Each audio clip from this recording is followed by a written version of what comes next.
The smell hits you before anything else. Lighter fluid burning off. Fat dripping onto coals.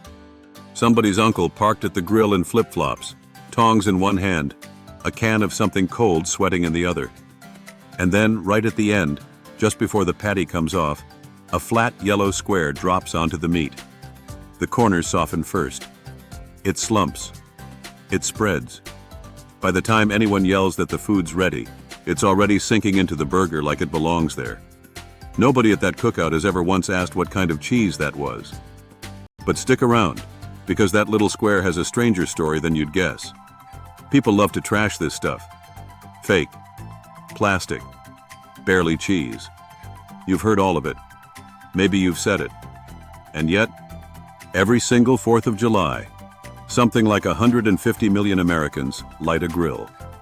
And when they do, one cheese outsells every other cheese on a burger by a mile. The same slice everyone rolls their eyes at is the exact slice everyone grabs when the coals are hot and the plates are lined up. So how does a cheese half the country makes jokes about end up melting on half the country's burgers? To answer that, we have to go back, way before the plastic wrap. Here's a twist most people miss. American cheese didn't start out meaning the orange square at all. 200 some years ago, it just meant cheddar that happened to be made in America. Colonial dairies were shipping it across the Atlantic by the 1790s. Buyers in England had a nickname for it. They called it Yankee cheddar, and they didn't mean it as a compliment. So the name we slap on the friendliest, most all-American slice in the fridge? It began as a bit of a dig from across the ocean. Funny how that works. The guy who turned all this on its head wasn't even from here.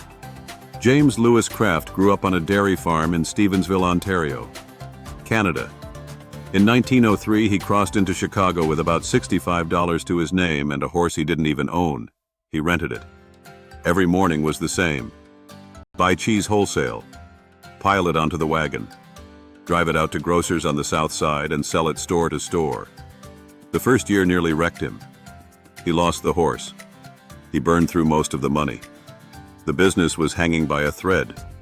But selling was never the problem. The problem was that cheese wouldn't hold still. It cracked when it got cold. It oozed when it got hot.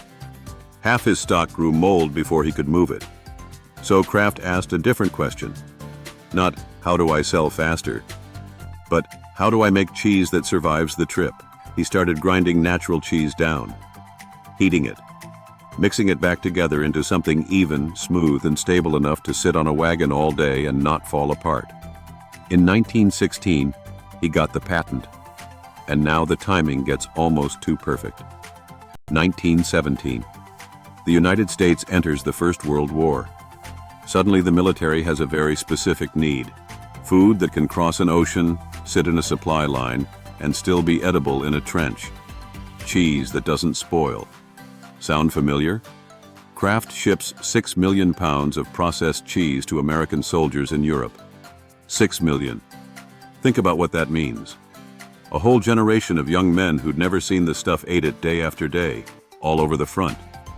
And when they finally came home, they brought the taste back with them. It jumped from a wartime ration to the family dinner table in the span of one homecoming. A Canadian farm kid's invention, carried across the Atlantic by US troops, comes back and gets stamped with America's name. Now let's clear up the biggest myth of all, because American cheese starts with real cheese. Every time. It begins with big blocks of natural cheese arriving at the plant. Usually cheddar, sometimes Colby, often a blend. Workers pull off the packaging and drop the blocks into a grinder. Spinning blades chop them into small, even bits, because little pieces melt faster and mix cleaner than a solid block ever could. Those pieces tumble into a heated steel vessel. In goes water, and depending on the recipe, cream or whey or other dairy. A pinch of annatto gives it that classic orange glow. Skip the annatto, and you get white American instead. Then the key ingredient nobody talks about, emulsifying salts. Sodium citrate, sodium phosphate. Their whole job is to stop the melted cheese from splitting into a greasy puddle and a pile of protein. Leave them out and the batch falls apart. Add them and it stays glossy and smooth. Steam heats the walls while heavy blades churn the inside. The chunks vanish into one thick, shining mass that rolls over and over as it cooks. Operators are watching temperature, timing, texture, all of it. Too thick, too thin, too uneven, and the slices won't be identical and won't melt the same. The window is narrow. When it's ready, pumps push the hot cheese through sealed pipes to the forming line. Some plants roll it into one long ribbon. Cool it, cut it, stack it. Others squirt the hot mixture straight into wrapping film and flatten each slice as the line rolls by. Either way, every slice has to hit the exact same weight, thickness, and feel. And here's the part people don't expect. The cooling matters just as much as the heat. As the slices ride through chilled sections, that soft mixture sets up just firm enough to stack without losing its shape. Counted, grouped, wrapped, chilled, loaded onto a truck. And then, somewhere out there, a lid comes down on a backyard grill. And in about 8 seconds, that slice does everything the factory spent hours setting up. It softens. It slides to the edges. It covers the patty corner to corner and stays smooth right through the first bite. That perfect melt isn't an accident. It was blended, cooked, shaped, and cooled to behave exactly the same way whether it's a July afternoon in Miami or a cool one in Minnesota. This is where people get confused. Cheddar and American cheese aren't rivals. They're built for two completely different jobs.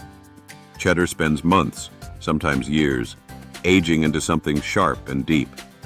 But that same aging makes it firmer, drier, and slower to melt. Put a thick slab of sharp cheddar on a burger, and it can weep oil, hold its shape too long, or sit there half solid while the patty underneath dries out waiting for it. American cheese trades all that flavor for one thing: timing. It melts fast, spreads even, and does it the same way every single time. When there are 12 patties on the grill and a line of hungry people holding plates, nobody wants to wait 3 extra minutes for the cheese to cooperate. The best slice on a crowded grill isn't the fanciest one. It's the one that's ready when the burger is. Now here's the reversal. For years, food critics wouldn't touch this stuff. Processed, plasticky, school cafeteria filler. Nobody put it on a menu and bragged. Then the smash burger took over. In-N-Out, Shake Shack, Five Guys. The most obsessed over hour-in-line award-winning burger spots in the country. They all reach for American cheese. On purpose. Not to save a buck. Because a smash patty cooks in about 90 seconds, and American cheese is the only cheese that can melt fast enough to keep up. Cheddar can't. Swiss can't. Brie wouldn't even try. The slice the snobs called fake turned out to be the one engineered well enough to ride shotgun with the best burgers in America. It didn't stage a comeback. It was always doing its job. People just finally noticed. One thing to know before your next grocery run: the label tells you more than you'd think.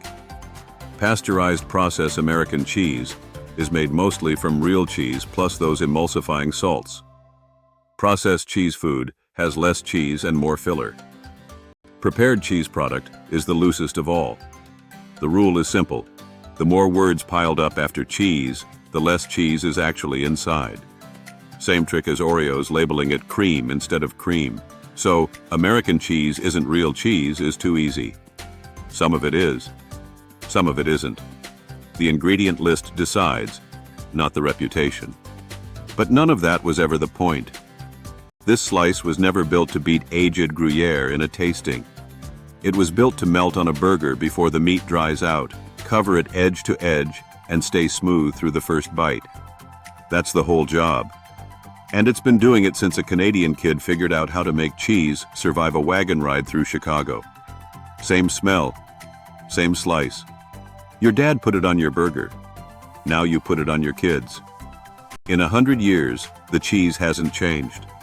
That's the process. We show you how things really work, one story at a time. Got something you want us to dig into next? Tell us. Until then, trust the process.